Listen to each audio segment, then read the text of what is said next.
मित्रांनो नमस्कार. डिजिटल डीजी यूट्यूब चॅनलमध्ये तुमचं सगळ्यांचं हार्दिक स्वागत आहे. मित्रांनो, लाडक्या बहिणीसाठी आनंदाची बातमी आहे, कारण आता फेब्रुवारी महिन्याचा जो लाडक्या बहिणीचा हप्ता आहे तो लवकरच त्यांच्या बँक खात्यामध्ये जमा केला जाणार आहे. आणि या संदर्भातील एक ट्विट महिला बालविकास मंत्री जे आहेत अदिती तटकरे यांनी त्यांच्या सोशल मीडिया अकाउंटवरती ट्विट केलेलं आहे. हे बघा, या ठिकाणी तुम्ही बघू शकता की राज्याच्या महिला व बालविकास मंत्री ज्या आहेत अदिती तटकरे यांनी त्यांच्या ट्विटर अकाउंटवरून म्हणजे एक्स अकाउंटवरून या ठिकाणी एक ट्विट केलेलं आहे. मुख्यमंत्री माझी लाडकी बहीण योजना फेब्रुवारी महिन्याचा सन्मान निधी वितरणाची प्रक्रिया सुरू.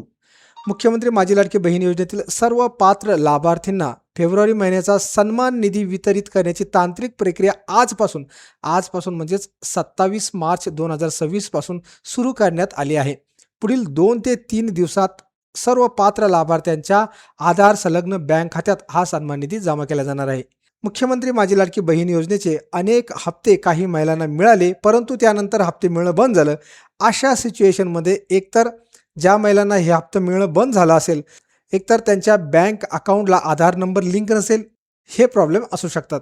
या संदर्भात तुम्हाला तक्रार करायची असेल तर ladkibaheen.maharashtra.gov.in या संकेतस्थळावर जाऊन त्या ठिकाणी तुम्ही ही तक्रार तुमची नोंदवू शकता की तुम्हाला काही हप्ते मिळाले आणि काही हप्ते का मिळाले नाहीत.